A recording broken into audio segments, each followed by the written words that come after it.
Hello, and welcome to episode 3 of the Grace Gotham Museum of Whimsy and Curated Hoarding. I'm your host, once again, Grace Gotham.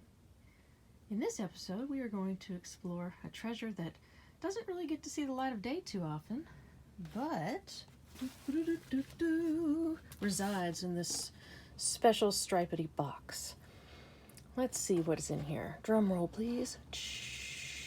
And I'm also pretty sure it's a pretty unique item, so I don't think you've seen too many of these, although a couple of friends of mine may have seen me wear this in person and or might have seen a picture on social media, but not very often.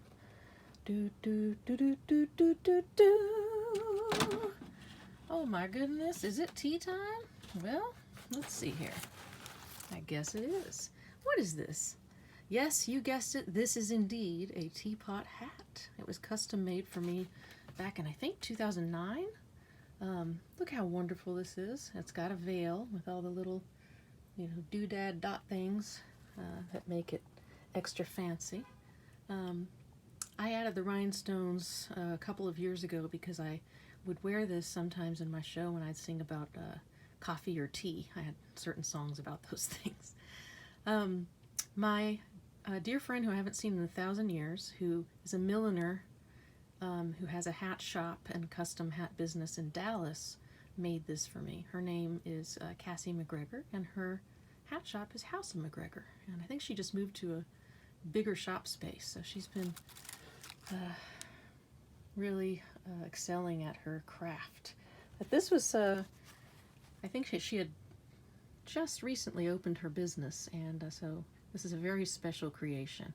And I also at one point kind of helped create a little bit more of a spout so that when I was singing those songs I could slip a little bit of ribbon that was either coffee colored or tea colored, and so to get it to pour out, at some fun time in the act. A little unexpected magic. Anyway, I thought you might enjoy that teapot hat. I can't wait to someday wear it out in public again at a very celebratory tea party for all. I know we all feel that way.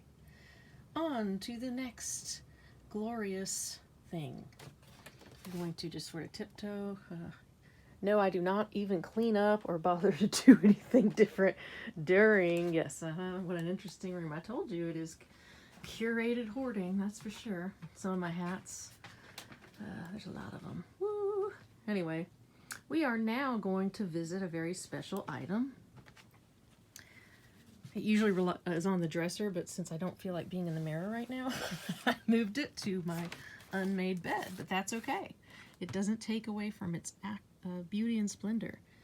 This, again, was from an estate of the same 101-year-old woman who lived on the Upper East Side, and as I said in a previous broadcast, was 20 in the 20s, 30 in the 30s, 40 in the 40s, because I purchased her estate of clothing and accessories in 2001. This is from the 1920s. It was in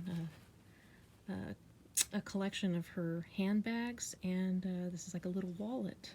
I mean, whether you really use it is that. It's up to, I don't. I use it for decoration, but these are actually, it's not woven, even though it feels like it.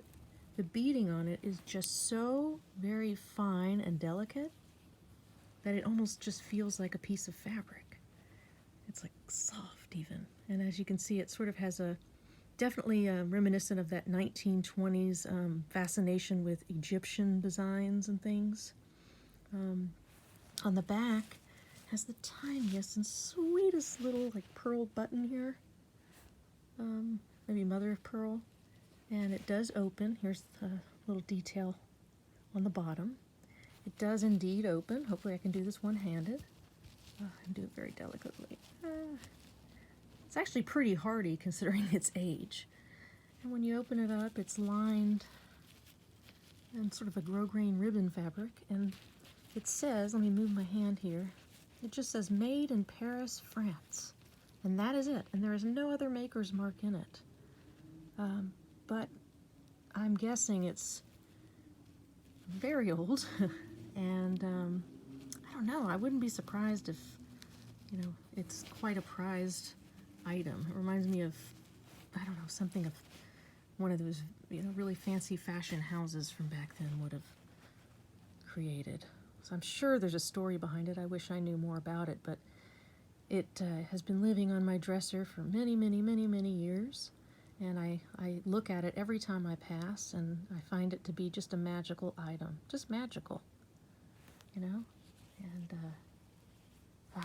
it's amazing. If any of you guys know anything extra about stuff like this, I did own a vintage clothing store, so I have a fair amount of knowledge, and I've done some research, but there are things like this that are just a little bit beyond my expertise. Beyond that, we're going to now move into, we're going to stay sort of in the bedroom and in the clothing realm, but I have a fun collection of gloves for you to look at. I know a lot of people have gloves, but I think I have some that are pretty unique. One of my favorite pair is this wonderful one, black and gold. Isn't it delightful? Look at the hand stitching. It's like a suede fabric, and look at the hand stitching of that curly Q.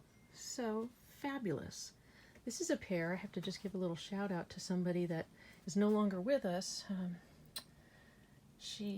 Her name was Diane Nagel, and she was a very good friend to many of us, and she gave these to me for my birthday one year, and it was actually the same year that she passed away from breast cancer at a very young age, but she was such a stylish, dynamic person, and so I love having these. Every time I look at them or wear them, I really think of her, and I'm sure she wouldn't mind me associating her with this fabulous piece of fashion. Not at all.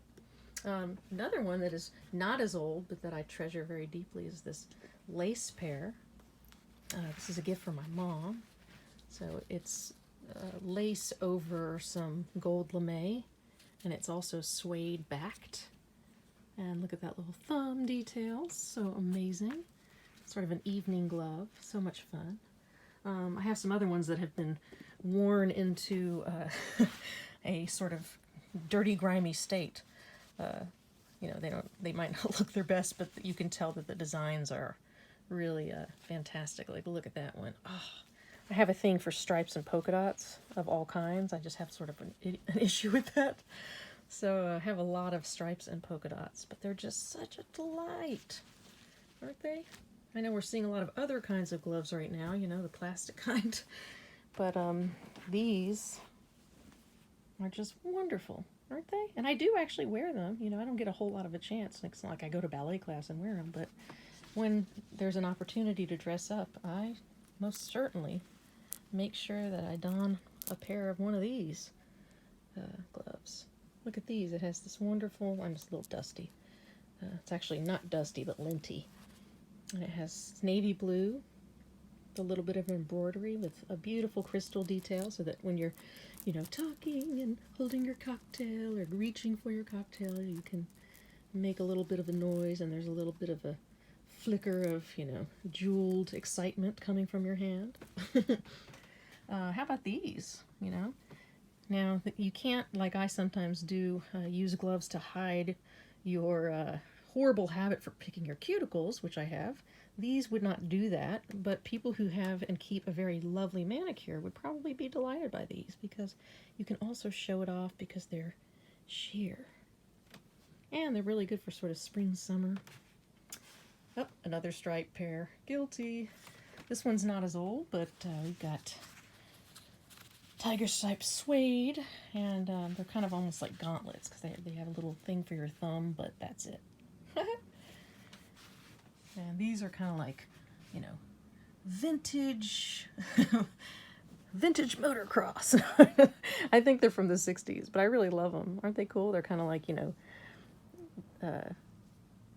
driving gloves goth edition. I don't know. They're backed in sort of an oatmeal colored wool. And probably my most interesting pair right now are these fantastic gauntlet gloves. I bought them at the Jazz Age lawn party years ago. Haven't worn them quite yet. They're very, very light pink. It's probably hard to tell. But check out the size of that gauntlet. Oh, that is just delicious. And it looks like just a little swirl of strawberry ice cream. I can't wait to someday have the perfect outfit to wear these with. Oh, they are a delight. Aren't they? I know. I think so too. I think that might be the crescendo of today's museum tour. Tune in tomorrow for 3 more things that are laying around here. And it won't always be fashion. Trust me, I've got a whole bunch of other stuff to show you, but I figured today it'd be fun to just sort of delve into some drawers and some hat boxes. Thank you very much again, and take it easy. Bye.